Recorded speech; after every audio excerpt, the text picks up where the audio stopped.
Hello student, स्वागत है आपका आईसीटी वर्चुअल क्लासेस में। मैं हूं कविता, आपकी बायो टीचर। उम्मीद करती हूं आप सभी अच्छे होंगे और स्वस्थ होंगे। तो क्लास कंटिन्यू करेंगे अपना चैप्टर, जिसमें हम बात कर रहे हैं मॉलिक्यूलर बेसिस ऑफ इनहेरिटेंस। ये हमारा चैप्टर का नाम है। और देखो, चैप्टर हमारा कंप्लीट हो चुका है। हम कुछ टॉपिक को यहाँ पे रिवाइज कर रहे हैं, जिसमें आपने रेप्लिकेशन पढ़ा है।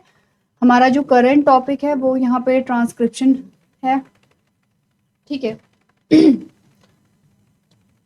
देखो ध्यान से समझना है। तो दिस इज रेप्लिकेशन। अब अगेन मैं रेप्लिकेशन में जो इम्पोर्टेंट टर्म्स जो हमने यूज़ की है वो आपको बता रही हूँ। ORI है, DNA ए प्रोटीन है, replication bubble, single strand binding protein यानी कि SSB, रेप्लिकेशन फॉर्क यहाँ पर आता है, प्राइमर या प्राइमेज है। ठीक है, इसके अलावा हमने बात की है लीडिंग स्ट्रैंड की और लैगिंग स्ट्रैंड की, continuous formation of strand and discontinuous formation of strand, Okazaki fragments. ठीक है, देन हमने बात की यहाँ पे DNA लाइगेज के बारे में, DNA पॉलीमरेज फर्स्ट के बारे में यहाँ पर। और ये सारे टर्म्स होते हैं किससे रिलेटेड, यहाँ पर जो रेप्लिकेशन से रिलेटेड टर्म्स है। हम ट्रांसक्रिप्शन यहाँ पे शुरू कर चुके हैं और आपने यहाँ पे ट्रांसक्रिप्शन में सबसे पहले क्या समझा। देखो, ट्रांसक्रिप्शन का सिंपल सा मतलब है DNA से RNA का फॉर्मेशन। ठीक है, और DNA से RNA का फॉर्मेशन जो होता है, तो DNA डबल स्ट्रैंड है, RNA सिंगल स्ट्रैंड यहाँ पर बनेगा। वो क्यों बनेगा इसके बारे में भी हमने बात की, क्योंकि RNA से आगे जो प्रोटीन है उसका फॉर्मेशन होगा। तो यहाँ पर DNA जो है वो डबल स्ट्रैंड हमारे पास आता है। DNA का वो सेगमेंट जो RNA का फॉर्मेशन करेगा उसको हम यहाँ पे क्या कहते हैं, जीन कहते हैं या स्ट्रक्चरल जीन कहते हैं। जीन जो है ये पूरा जीन है। ठीक है, अब हमने कहा कि जीन में कौन से स्ट्रैंड से यहाँ पे RNA बनेगा, उसके लिए हमें देखना पड़ता है यहाँ पर कुछ सीक्वेंसेस। आपने कहा अगर किसी स्ट्रैंड के यहाँ पे 5' एंड पे क्या होगा, यहाँ पे टर्मिनेटर सीक्वेंस होगा, और 3' एंड पे 3' एंड पे प्रोमोटर सीक्वेंस होगा। क्या बोला है, फिर से बोल। अगर किसी स्ट्रैंड के 3' एंड पे प्रोमोटर, तो प्रोमोटर कहाँ पे होना चाहिए, 3' एंड पे होना चाहिए किसी भी स्ट्रैंड के। वो ये वाला स्ट्रैंड हो सकता है या ये वाला स्ट्रैंड हो सकता है। हमारे लिए ये वाला स्ट्रैंड ये है जिसके 3' एंड पे प्रमोटर सीक्वेंस है और 5' एंड पे टर्मिनेटर सीक्वेंस यहाँ पे आता है। ऐसा जो स्ट्रैंड है वो हमारे लिए टेम्पलेट का काम करेगा। और ये हमारा क्या होगा, यहाँ पे टेम्पलेट स्ट्रैंड होगा, ये हमारे लिए नॉन टेम्पलेट स्ट्रैंड होगा। अब आगे बढ़ते हैं। देखो, यहाँ पर हमें सारी चीजें मिलती हैं, सारी इंफॉर्मेशन मिलती है, तो ध्यान से देखना है। अच्छा, कंफ्यूज नहीं करना है। ठीक है, यहाँ पर हमने अगर हम देखेंगे एंड जो देखेंगे यहाँ पे 5' to 3' था, यहाँ पर हमने 3' to 5' लिखा है। इट मीन्स क्या होगा, अब 3' एंड पे प्रमोटर सीक्वेंस होगा। तो जो अब प्रमोटर सीक्वेंस जो हमने यहाँ लिखा था, अब वो यहाँ पे आ जाएगा क्योंकि 3' एंड ये है, तो ये प्रमोटर सीक्वेंस होगा, ये टर्मिनेटर सीक्वेंस होगा 5' के सामने। एंड देखने हैं आपको, साइड नहीं देखनी कि कहाँ पर प्रमोटर सीक्वेंस आ रहा है, कहाँ पे टर्मिनेटर आ रहा है, एंड देखने हैं। 3' एंड की side promoter sequence and 5' and की साइड टर्मिनेटर सीक्वेंस आएगा, और वही हमारा क्या होगा, यहाँ पे टेम्पलेट होगा। ठीक है, तो ये टेम्पलेट है, ये non template, template strand, non template strand. इनके और भी नाम होते हैं, जैसे कि नॉन कोडिंग स्ट्रैंड हम इसे कहते हैं, और इस वाले स्ट्रैंड को हम कोडिंग स्ट्रैंड कहते हैं। देखो, कोड तो एक्चुअली में ये करता है, लेकिन नाम इसका नॉन कोडिंग स्ट्रैंड है, और इसका नाम क्या है, कोडिंग स्ट्रैंड है, जबकि ये कोड नहीं करता है प्रोटीन के लिए। एक और नाम आता है यहाँ पे सेंस स्ट्रैंड जो है। ठीक है, और ये है एंटी सेंस स्ट्रैंड। ये नाम हमारे पास आ जाते हैं। अब हमने कहा यहाँ पर जो काम करेगा वो करेगा DNA डिपेंडेंट RNA पॉलीमरेज। इसको यहाँ पर प्रमोटर सीक्वेंस में एंट्री के लिए एक फैक्टर की जरूरत होती है। इस फैक्टर का नाम है सिग्मा फैक्टर। ये सिग्मा फैक्टर से अटैच होगा और सिग्मा फैक्टर के थ्रू ये प्रमोटर सीक्वेंस में पहुंच जाता है। प्रमोटर सीक्वेंस में पहुंचने के बाद ये क्या कर देगा, यहाँ पर जो ट्रांसक्रिप्शन है, यानी कि इसके अकॉर्डिंग आपने कहा कि जो कॉम्प्लीमेंट्री स्ट्रैंड है वो यहाँ पे बनाना शुरू कर देगा। अब यहाँ तक आते आते जो जहां से टर्मिनेटर सीक्वेंस स्टार्ट होता है वहां पे एक और फैक्टर आएगा, दैट इज रो फैक्टर। और रो फैक्टर अब यहाँ पर DNA डिपेंडेंट RNA पॉलीमरेज की जो फंक्शनिंग है उसे स्टॉप कर देगा, यहाँ पे रोक देगा। ठीक है, यहाँ पर जब रोक देता है तो हमने कहा कि हमारे पास RNA स्ट्रैंड यहाँ पे आ गया है। क्लियर है इतना, चलो ठीक है, यहाँ तक की बात अब हो गई है। हमारे पास क्या हो गया, DNA से RNA का फॉर्मेशन हो गया। अच्छा, ये हम पढ़ कहाँ रहे हैं, हम अभी प्रोकैरियोट की बात यहाँ पे कर रहे थे। हेडिंग आप डाल लेना, ट्रांसक्रिप्शन जो है इन प्रोकैरियोट्स, जो प्रिमिटिव जीव होते हैं। अब हमने कहा कि कुछ इंपॉर्टेंट जो यहाँ पे पॉइंट्स हैं वो आपको नोट करने हैं, हमने नोट नहीं किए हैं। आप देखेंगे, अपने नोट्स देखेंगे, हमने वहाँ पे नोट किए होंगे, आपको नोट करने के लिए बोला गया होगा। अगेन मैं यहाँ पे बोलती हूँ और आप यहाँ पे नोट करेंगे। देखो प्रोकैरियोट में यहाँ पे सारी चीज़ें चल रही हैं, तो हमने कहीं पे तो किया था जिसमें हमने बताया था कि ये जैसे एक बैक्टीरियल सेल है, ये इसका क्या है, यहाँ पे जेनेटिक मटेरियल है, क्योंकि इसमें न्यूक्लियस नहीं होता है, बैक्टीरिया में न्यूक्लियस तो नहीं होगा। और यहाँ से इस डीएनए से आरएनए का फॉर्मेशन ये हो गया है, यानी कि ट्रांसक्रिप्शन हो गई है किसमें, प्लाज्मा में। ये ट्रांसक्रिप्शन है। जैसे ही ट्रांसक्रिप्शन होता है वैसे ही यहाँ पे क्या होने लगती है, ट्रांसलेशन भी होने लगती है। और ट्रांसलेशन से क्या होगा, प्रोटीन का फॉर्मेशन होगा। तो हमने कुछ चीज़ें डिस्कस की थी, जैसे कि हमने कहा ट्रांसक्रिप्शन और ट्रांसलेशन। ट्रांसलेशन समझ रहे हैं, formation of protein from RNA. RNA से प्रोटीन का फॉर्मेशन जो है वो ट्रांसलेशन है। डीएनए से आरएनए का फॉर्मेशन ट्रांसक्रिप्शन है, और डीएनए से डीएनए का फॉर्मेशन रेप्लिकेशन है। ठीक है, तो हमने कहा कि ट्रांसलेशन और ट्रांसक्रिप्शन की जो साइट है वो सेम है। देखो ट्रांसक्रिप्शन भी यही हो रहा है और ट्रांसलेशन भी यही हो रहा है। ठीक है, एक जो पहली चीज ये है। दूसरा, जैसे ही यहाँ पे ट्रांसक्रिप्शन स्टार्ट होती है वैसे ही ट्रांसलेशन भी स्टार्ट हो जाती है। जैसे ही आपने कहा कि यहाँ पे एमआरएनए बना, ठीक है, ये क्या है, एमआरएनए है। जैसे ही एमआरएनए का फॉर्मेशन यहाँ पर होता है वैसे ही यहाँ पे प्रोटीन का फॉर्मेशन भी शुरू हो जाता है। दूसरी चीज ये है। ठीक है, तीसरी चीज, यहाँ पे जो पॉलीमरेज है वो एक ही पॉलीमरेज है, सेम ही पॉलीमरेज यहाँ पर हम यूज कर रहे हैं। अब आ जाओ और आगे, हमने कहा अब हम बात करते हैं स्ट्रक्चरल जीन के बारे में। तो इन प्रोकैरियोट्स, जो प्रोकैरियोट्स होते हैं उनमें क्या होता है कि इस जीन से क्या बनेगा, आरएनए बनेगा। अच्छा देखो ये जीन है, ये जीन है, यानी कि ये आरएनए का ही तो सेगमेंट है, इसी को तो हम जीन नाम दे रहे हैं। और ये डीएनए, डीएनए का ध्यान रखना।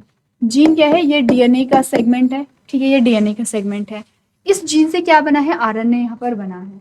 अब हमने कहा प्रोकैरियोट में क्या होता है, एक सिंगल आरएनए से एक से ज्यादा प्रोटीन बन जाती है। जैसे हमने कहा कि फॉर एग्जांपल इतना सेगमेंट एक प्रोटीन बनाता है, फिर इतना सेगमेंट एक प्रोटीन बनाता है, फिर इतना सेगमेंट एक प्रोटीन बनाता है। तो हमने कहा कि इस प्रोटीन को बनाने के लिए डीएनए का ये सेगमेंट रिस्पॉन्सिबल है, इस प्रोटीन को बनाने के लिए डीएनए का ये सेगमेंट रिस्पॉन्सिबल, और इस प्रोटीन को बनाने के लिए डीएनए का ये सेगमेंट रिस्पॉन्सिबल है।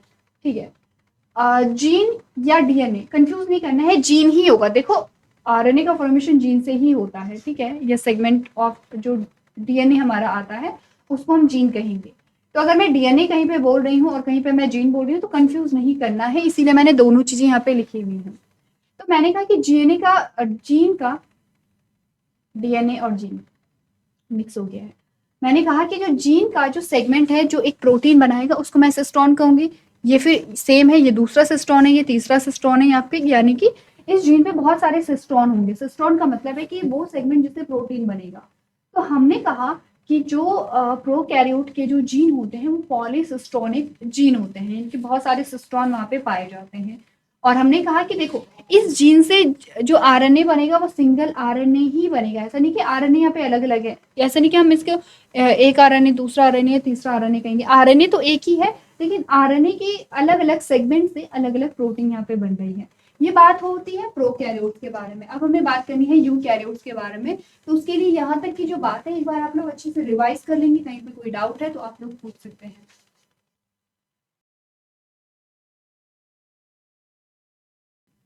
चलो अब बात करते हैं यहाँ पे ट्रांसक्रिप्शन इन यूकैरियोट्स। यूकैरियोट्स में ट्रांसक्रिप्शन कैसे होती है।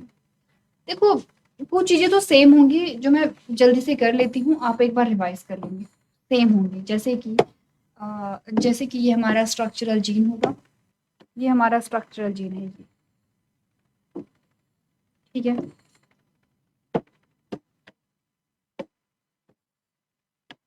यहाँ पर हमारे सीक्वेंसेस आते हैं। और अगर हम देखें तो 3' to 5' एंड 5' to 3' ये है। अगर ये 3' है तो हमने कहा कि ये प्रमोटर सीक्वेंस होगा और ये टर्मिनेटर सीक्वेंस होगा। पूरा नहीं लिख रही हूँ क्योंकि काफ़ी बार हमने सेम चीज़ें डिस्कस कर चुके हैं। ठीक है, अब ये हमारा क्या होगा, टेम्पलेट स्ट्रैंड होगा, या जिसको हम स्ट्रक्चरल जीन भी कह रहे थे। ठीक है, यहाँ पर जो काम करेगा वो पॉलीमरेज काम करेगा। ठीक है, यहाँ पर हम कुछ फैक्टर नहीं पढ़ेंगे, जो यूकैरियोट्स होते हैं उसमें सिग्मा फैक्टर और रो फैक्टर पढ़ने की जरूरत नहीं है। यहाँ पर जो पॉलीमरेज है वो सिंपली एंटर करेगा प्रमोटर सीक्वेंस से और यहाँ से ये क्या बनाएगा, जो आरएनए है उसका फॉर्मेशन करेगा। यहाँ पे रो फैक्टर की जरूरत भी नहीं पड़ती है, ये खुद ही यहाँ पर जो आरएनए का फॉर्मेशन है वो स्टॉप होता है एंड फाइनली यहाँ से ये जो हमारा आरएनए है ये बाहर आ जाएगा। ठीक है, अब ऐसे नहीं आता होगा लेकिन आप समझ लीजिए कि यहाँ पर ये जो आरएनए है ये इससे बाइंड नहीं करेगा। ठीक है, ये क्या बनाएगा, एक सेपरेट स्ट्रैंड बनाएगा। चलो ये तो इजी है। अब देखो लेकिन हमने कुछ चीजें समझी थी, अगर आपको ध्यान होगा तो हमने प्रीवियस लेक्चर में एक चीज कही थी और वो था यहाँ पे टाइप्स ऑफ, क्या था, types of RNA. Types of RNA में 3 टाइप हमने पढ़े थे। हमने बात की है आर आरएनए की, एम आरएनए की एंड टी आरएनए की। 3 टाइप के आरएनए हमारे पास बनते हैं। ठीक है, अब चलो हमने कहा ठीक है आरएनए यहाँ पे बन जाता है, लेकिन कैसे पता चलेगा ये जो आरएनए बना है, हमें कैसे पता होगा कि ये आर आरएनए है या ये एम आरएनए है या ये टी आरएनए है, क्योंकि प्रोटीन फॉर्मेशन के लिए तो हमें तीनों की जरूरत है। इतना तो हमें समझ में आ रहा है। देखो बेसिक चीजें हमने क्या समझी थी, हमने कहा एक हमारे पास आता है ये आरएनए जिसका नाम है एम आरएनए यानी कि मैसेंजर आरएनए, जिसपे अब देखो बनानी क्या है, प्रोटीन बनानी है। प्रोटीन किससे बनती है, अमाइनो एसिड से बनती है। अमाइनो एसिड से बनती है प्रोटीन।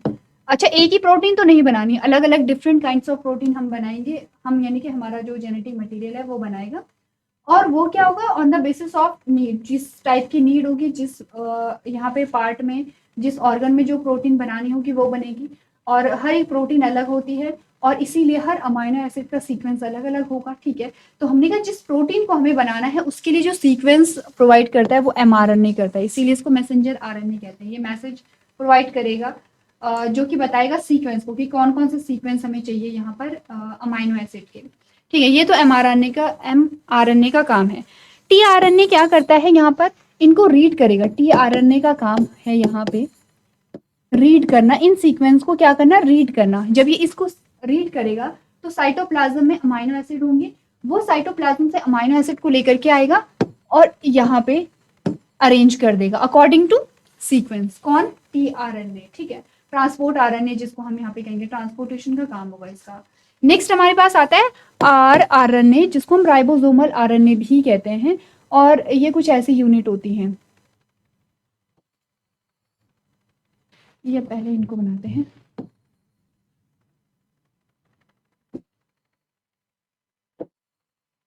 कुछ ऐसी होती हैं ऐसे, यहाँ पे ये आर आरएनए है। ठीक है, ये क्या है, आर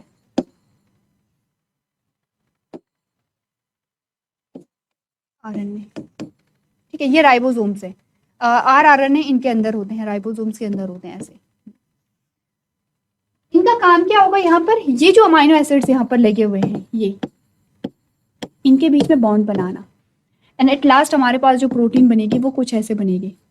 पेप्टाइड बॉन्ड बनेंगे इनके बीच में, कौन बनाएगा, कौन बनाएगा, आर आरएनए बनाएगा। ठीक है, और ये फाइनली हमारे पास क्या बन जाती है, प्रोटीन बन जाती है। तो अगर हम इस हिसाब से देखें तो देखो सारे आरएनए हमें चाहिए, एम आरएनए भी हमें चाहिए, आर आरएनए भी हमें चाहिए, टी आरएनए भी हमें चाहिए। तो कैसे डिसाइड हुआ कि कौन सा आरएनए बन रहा है, कैसा आरएनए बन रहा है। हमने कहा यहाँ पर जो यूकैरियोट्स होते हैं इनमें जो आरएनए का फॉर्मेशन होता है वो होता है अकॉर्डिंग टू पॉलीमरेज। हमारे पास यहाँ पे डिफरेंट टाइप्स के पॉलीमरेज आते हैं जो डिफरेंट टाइप्स के आरएनए का फॉर्मेशन करते हैं। ठीक है, कैसे करते हैं, चलो देखो। हमारे पास पहला पॉलीमरेज आता है polymerase first, then polymerase second, then polymerase third। Easy है, फर्स्ट सेकंड थर्ड से याद रखना है, लेकिन क्या याद रखना, पॉलीमरेज फर्स्ट क्या बनाएगा, पॉलीमरेज सेकंड क्या बनाएगा, पॉलीमरेज थर्ड क्या बनाएगा, ये इंपॉर्टेंट है। तो पॉलीमरेज फर्स्ट जो बनाता है वो बनाता है आर आरएनए, पॉलीमरेज 2 बनाता है एम आरएनए और पॉलीमरेज 3 बनाता है टी आरएनए। याद कैसे करेंगे, आरएमटी से। ठीक है, क्लियर है इतना। अब यहाँ पर ट्विस्ट ये है कि आरएनए भी अलग अलग टाइप्स के हमारे पास आएंगे। एमआरएनए का जो फॉर्मेशन होता है वो डायरेक्ट फॉर्मेशन नहीं होता बल्कि डायरेक्ट फॉर्मेशन होता है। टीआरएनए हमारे पास डिफरेंट टाइप के यहाँ पर आते हैं। ठीक है, चलो आरएनए जो होता है वो जो हमारे पास बनता है, एक बनता है 28S आरएनए।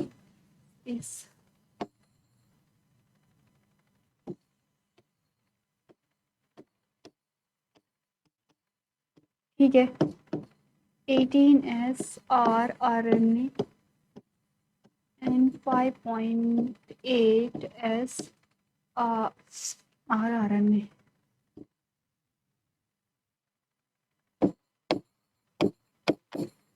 क्लियर है।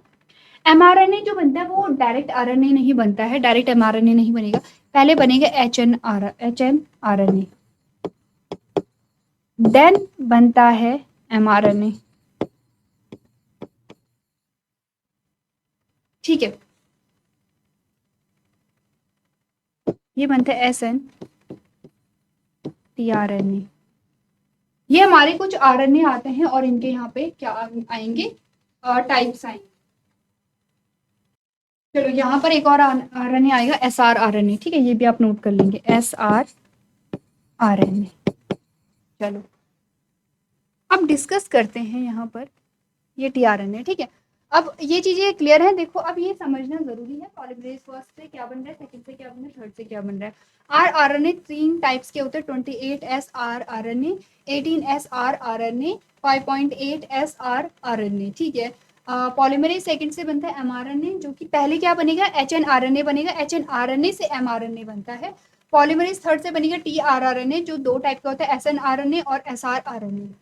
ठीक है, तो इजी है। अगर मैं वापस से प्रीवियस जो डायग्राम है उसमें जाऊं तो देखो, अगर आरएनए बनाना होगा, अगर यहाँ पर आरएनए बनाना होगा तो जो कौन सा पॉलीमरेज जाएगा, पॉलीमरेज फर्स्ट यहाँ पर जाएगा और उससे आरएनए बनेगा। अगर यहाँ पर टीआरएनए बनाना होगा तो पॉलीमरेज थर्ड यहाँ पर जाएगा, और अगर यहाँ पे एमआरएनए बनाना होगा तो यहाँ पे क्या जाएगा, पॉलीमरेज सेकंड जाएगा। अब इनका जो फॉर्मेशन है वो तो इजी है, आरएनए और टीआरएनए। ठीक है, लेकिन एमआरएनए में क्या बनता है, पहले एचएनआरएनए बनता है, देन एमआरएनए का फॉर्मेशन होगा, तो ये हमें थोड़ा सा समझना है। ठीक है चलो, ये हमने कहा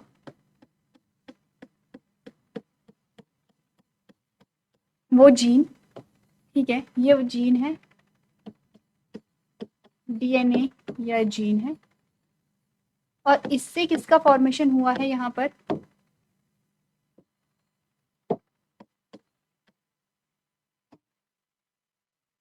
आरएनए का फॉर्मेशन हुआ है।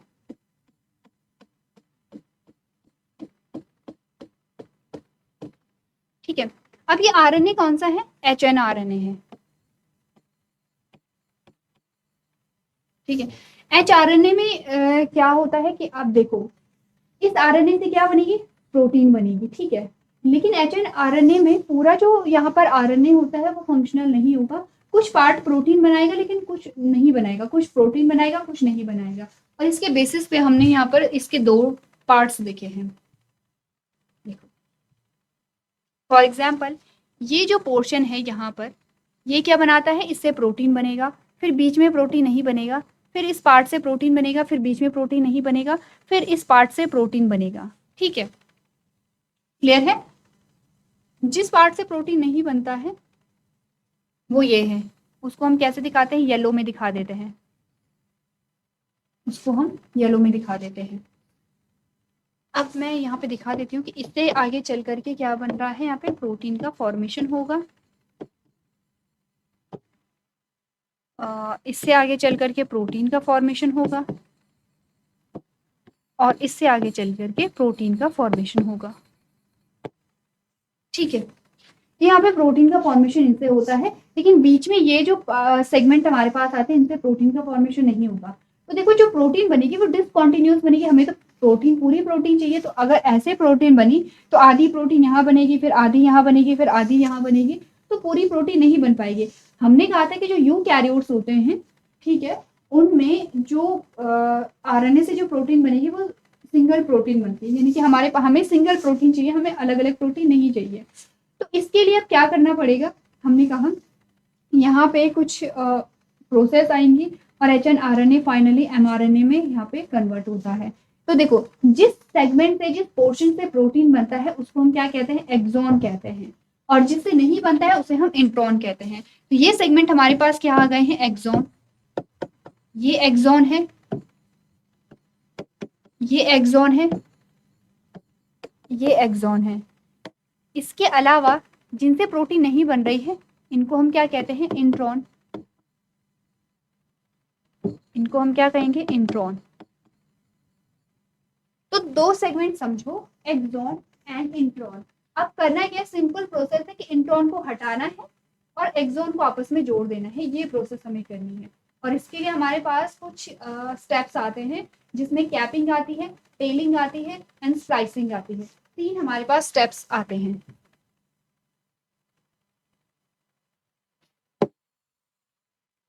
ठीक है, सबसे पहले हमने कहा कैपिंग, देन हमने कहा टेलिंग, देन हमने कहा स्प्लाइसिंग। चलो, अब ये सब करने से पहले पहले ये नोट कर लेना है, इतनी चीजें नोट कर लेनी है, समझ लेनी है और रिवाइज करना है। देखो, ये चीजें आपको खुद से करनी चाहिए। हमने कैपिंग पढ़ी है, टेलिंग पढ़ी है, स्प्लाइसिंग पढ़ी है। एक बार ये चीजें रिकॉल करने की कोशिश कीजिए बिना नोट्स को देखे। चलो, अब सबसे पहले करेंगे यहाँ पे कैपिंग। ठीक है, कैपिंग में क्या होता है, ये वाला जो सेगमेंट है यहाँ पर, ये मैं पूरा सेगमेंट बनाना पड़ेगा। ठीक है, ये हमने बात की है, और बीच बीच में हमारे पास क्या आते हैं यहाँ पे, इंट्रॉन, ये इंट्रॉन आ गया,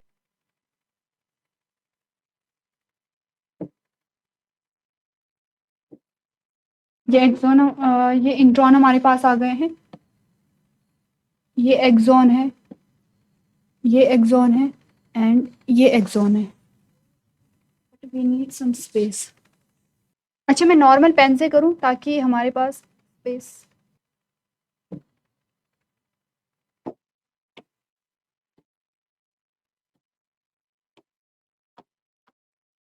देखो, सबसे पहले यहाँ पर ये जो हमारे पास आरएनए है, एचएनआरएनए, इसके इस वाले पोर्शन में एक कैप लाइक स्ट्रक्चर आ जाता है। अब ये कैप लाइक स्ट्रक्चर क्या होगा वो समझो।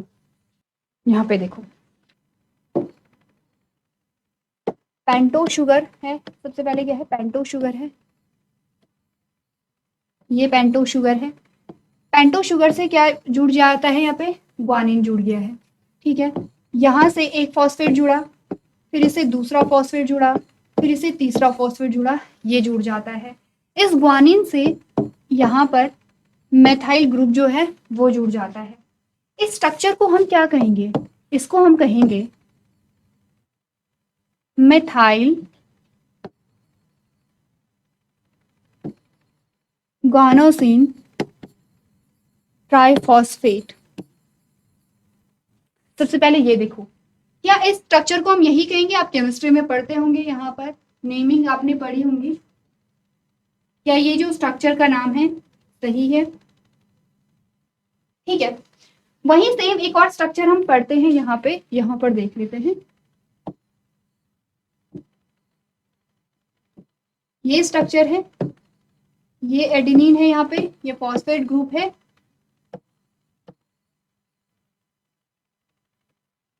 इसको हम नाम देते हैं एडिनाइलेट। ठीक है, एडिनोसिन फॉस्फेट भी हो सकते हैं लेकिन इसका नाम एडिनाइलेट ही है।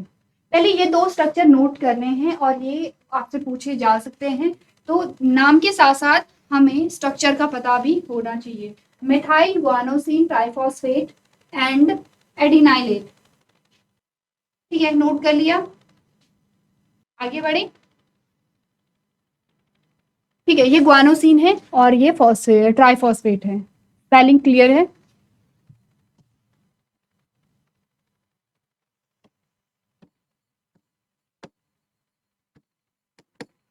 Guanosine triphosphate.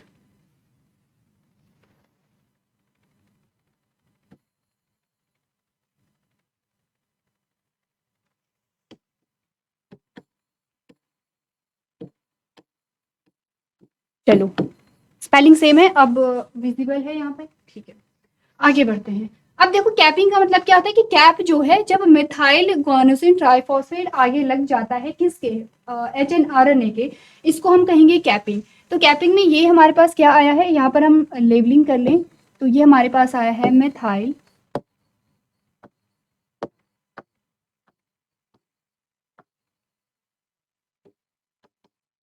गुआनोसिन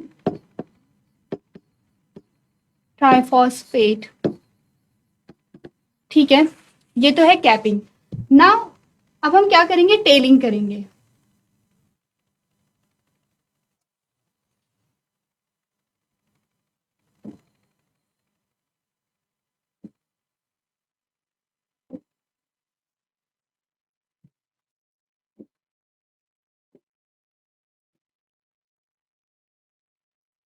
चलो ये कैपिंग हो गई है।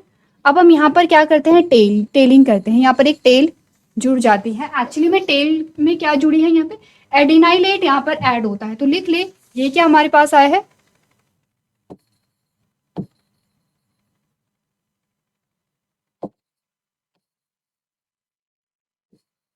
एडिनाइलेट,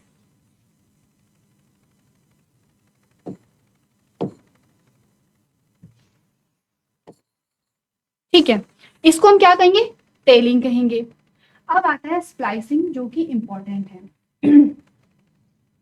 स्प्लाइसिंग में क्या होगा, यहाँ पर जो यहाँ पे एक्सॉन और एंट्रॉन है इनकी कटिंग होगी, आपस में क्या हो जाएंगे, सेपरेट यहाँ पर हो जाते हैं, ठीक है। तो हमारे पास जो स्ट्रक्चर आता है वो कैसा आता है, देखो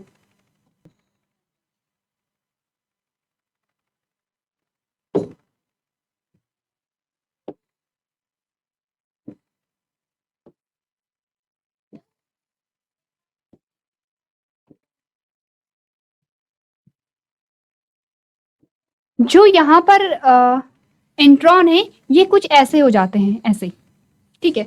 ये ऊपर को एक कर्व जैसा बना लेंगे। बाकी आपने कहा देखो ये आपकी जो कैप है ये आप यहाँ पे रखेंगे, और ये जो यहाँ पे टेल है ये भी आप यहाँ पर रखेंगे, ठीक है। स्लाइसिंग में होगा क्या, एक बार हम लोग यहाँ पे डिस्कस कर लेते हैं। आप लोगों को ये घर से पूरा कंप्लीट करके लेकर के आना है। अब बात आएगी यहाँ पर SNRNA की। SNRNA किसका कब पढ़ा था, जब हम TRNA के बारे में बात कर रहे थे। वापस आओ, कहाँ पर है SNRNA, SNRNA किसका है, TRNA कौन बनाता है, पॉलीमरेज थर्ड बनाता है। SNRNA यहाँ पर आएगा, और SNRNA इनके कॉम्प्लीमेंट्री होते हैं, किन के, ये जो इंट्रॉन हमारे पास आ रहे हैं इंट्रॉन के कॉम्प्लीमेंट्री होते हैं SNRNA, क्योंकि कॉम्प्लीमेंट्री होगा तो ये इससे अटैच होगा, ये इससे बाइंडिंग करेगा, ये इससे बाइंड कर जाता है, और जब ये इससे बाइंड कर जाता है तो यहाँ पर अब ये क्या करेगा, एट लास्ट ये यहाँ से कट हो जाएंगे, यहाँ से सेपरेट हो जाएंगे, और ये जो हमारे एक्सॉन है ये आपस में कनेक्ट कर जाएंगे। एक्सॉन जब आपस में कनेक्ट कर जाएंगे तो हमारे पास mRNA का फॉर्मेशन यहाँ पर आज हो जाता है, कंप्लीट हो जाता है।